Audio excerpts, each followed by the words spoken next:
Motor വ്യവസായം ശരിക്ക് നമ്മുടെ കേരളത്തെ സംബന്ധിച്ചിടത്തോളം ഒരു കാലഘട്ടത്തിൽ ബസ് വ്യവസായം വളരെ ശക്തമായ രീതിയിൽ നടന്നിട്ടുള്ളൊരു മേഖല. ബസ്സിൽ ഒരു തൊഴിൽ കിട്ടുക എന്ന് പറഞ്ഞാൽ ബസ് ഉടമകൾക്ക് നമ്മുടെ തൊഴിലാളികൾ ഡിപ്പോസിറ്റ് കൊടുക്കണമായിരുന്നു. അന്ന് ബസ്സിലൊരു ജോലി കിട്ടാൻ വേണ്ടി 86 അല്ലെങ്കിൽ 85 കാലഘട്ടത്തിലൊക്കെ ബസ്സിൽ ഒരു കണ്ടക്ടറായിട്ടോ ഡ്രൈവറായിട്ടോ ജോലി കിട്ടണമെങ്കിൽ ആ ബസ് ഉടമയ്ക്ക് അന്നത്തെ കാലത്ത് ആയിരക്കണക്കിന് 10,000-കണക്കിന് റുപ്യ ഡിപ്പോസിറ്റ് കൊടുക്കണം. ഡിപ്പോസിറ്റ് കൊടുത്ത് പല റെക്കമെൻഡേഷനിലൊക്കെയാണ് ഒരു ബസ്സിൽ തൊഴിൽ കിട്ടിക്കൊണ്ടിരുന്നത്. ഇന്നത്തെ ഇപ്പോൾ ഒരു അവസ്ഥ എന്താണെന്ന് ചോദിച്ചാൽ 2014 36,000 ബസ് നമ്മുടെ കേരളത്തിൽ സ്വകാര്യ മേഖലയിൽ സർവീസ് നടത്തിയിരുന്നു. ഇന്നത്തെ നമ്മുടെ അവസ്ഥ എന്താണെന്ന് ചോദിച്ചാൽ കേരളത്തിൽ ഇന്ന് 6,000 സ്വകാര്യ ബസ്സുകളെ ഇന്ന് കേരളത്തിലുള്ളൂ.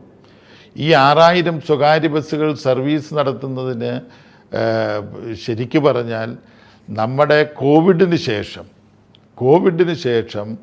സ്വകാര്യ ബസ് അല്ലെങ്കിൽ ബസ് രംഗത്ത് ബസ്സിൽ യാത്ര ചെയ്യാനുള്ള ആളുകളുടെ എണ്ണം കുറഞ്ഞു എന്നുള്ളതാണ്.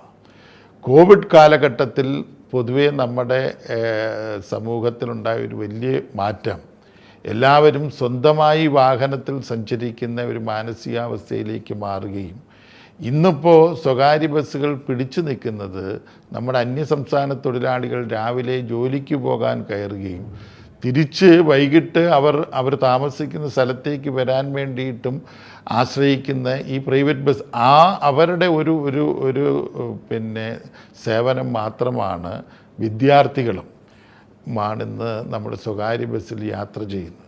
സ്ഥിരമായും മുമ്പ് യാത്ര ചെയ്യുന്നവരെല്ലാം 2 വീലറിലേക്കും കോവിഡിന് ശേഷം സ്വന്തമായ വാഹനങ്ങളിലേക്കെല്ലാം മാറിയത് കാരണം ആ രംഗം ഇന്ന് വളരെ പ്രതിസന്ധിയിലാണ്.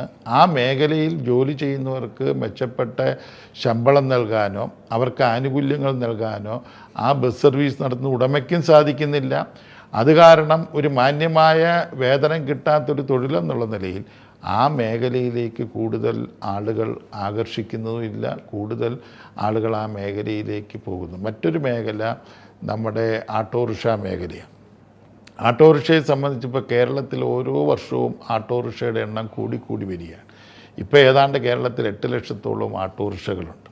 ആ 8 ലക്ഷത്തോളം വരുന്ന ഓട്ടോറിക്ഷകളിൽ അഭ്യസ്തവിദ്യരായ യുവാക്കൾ, നല്ല വിദ്യാഭ്യാസം നേടിയവർ, എംപ്ലോയ്മെൻറ്റ് എക്സ്ചേഞ്ചിൽ പോയി തൊഴിലിന് വേണ്ടിയിട്ട് കാത്തു നിൽക്കുന്നവർ, അല്ലെങ്കിൽ PSC ടെസ്റ്റ് എഴുതിയിട്ട് കാത്തു നിൽക്കുന്നവർ, അങ്ങനെയുള്ള അഭ്യസ്തവിദ്യരായ യുവാക്കളാണ് ഇന്ന് ആ മേഖലയിൽ സ്വന്തമായി ഒരു തൊഴിൽ കണ്ടെത്താൻ, പെട്ടെന്ന് ജോലി ചെയ്യുക അല്ലെങ്കിൽ പെട്ടെന്നൊരു തൊഴിലിലേക്ക് ഏർപ്പെടാൻ സാധിക്കുന്ന ഒരു മേഖല എന്നുള്ള നിലയിൽ ഈ മേഖലയിൽ വളരെ വ്യാപകമായിട്ട് ഇന്ന് ഓട്ടോറിക്ഷ മേഖലയിൽ തൊഴിലാളികളെ ആകർഷിക്കുന്നുണ്ട്. ഓട്ടോറിക്ഷ മേഖലയിൽ കൂടുതൽ ആളുകൾ ആ മേഖലയിലേക്ക് കടന്നു വരുന്നു.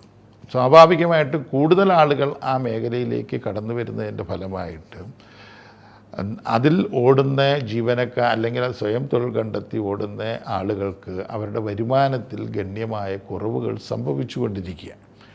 അപ്പോൾ ആ മേഖലയിലും സർക്കാരിൻ്റെ നിത്യേനയുള്ള നികുതികളുടെ വർധനവ്, മോട്ടോർ രംഗത്ത് ഉണ്ടാകുന്ന നികുതി വർധനവ് 300 ഇരട്ടിയൊക്കെയാണ് ഓരോ മേഖലയിലും വർധനവുണ്ടായിട്ടുള്ളത്. ഫീസ് വർധനവ്, ടെസ്റ്റിംഗ് ഫീസ് വർധനവ്, അതുപോലെ തന്നെ അടിക്കടി ഇൻഷുറൻസ് വർധനവ്, ടാക്സ് വർധനവ്.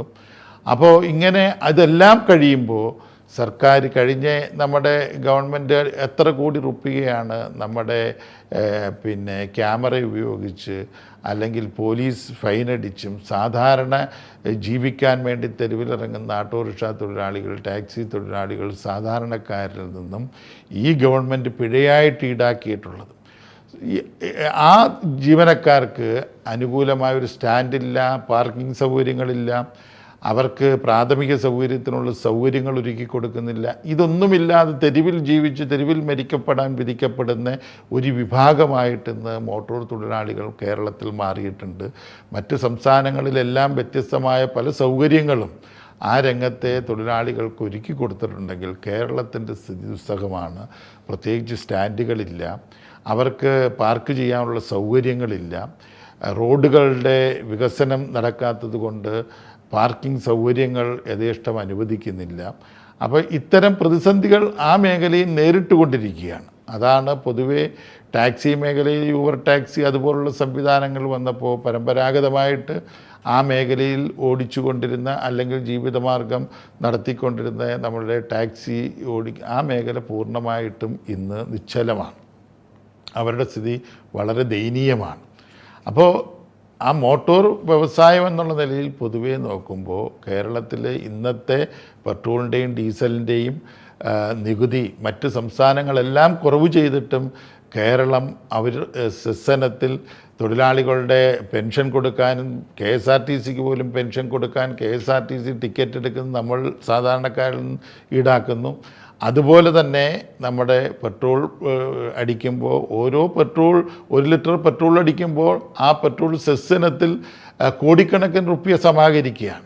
എന്നിരുന്നാലും മോട്ടോർ രംഗത്തെ തൊഴിലാളികൾക്ക് പ്രത്യേകിച്ച് ഗവൺമെൻറ് തലത്തിൽ പ്രോത്സാഹനങ്ങളോ ആനുകൂല്യങ്ങളോ നൽകുന്ന നിരന്തരം BMS പോലുള്ള സംഘടനകൾ ഓട്ടോറിക്ഷ മേഖലയിലെയും ടാക്സി മേഖലയിലെയും തൊഴിലാളികൾക്ക് സബ്സിഡി നിരക്കിൽ പെട്രോളും ഡീസലും നൽകി അതിൽ കയറുന്ന ജനങ്ങൾ സാധാരണക്കാരനാണ്. ഈ സമൂഹത്തിൻ്റെ ഒരു പ്രതിബദ്ധതയും കൂടെ ഗവൺമെൻറ് കണക്കിലെടുത്ത് സാധാരണക്കാരൻ യാത്ര ചെയ്യുന്ന ടാക്സി വാഹനങ്ങൾക്ക് പെട്രോളും ഡീസലും സബ്സിഡി ഇനത്തിൽ നൽകണമെന്ന് BMS എക്കാലവും ആവശ്യപ്പെട്ടുകൊണ്ടിരിക്കുന്നു.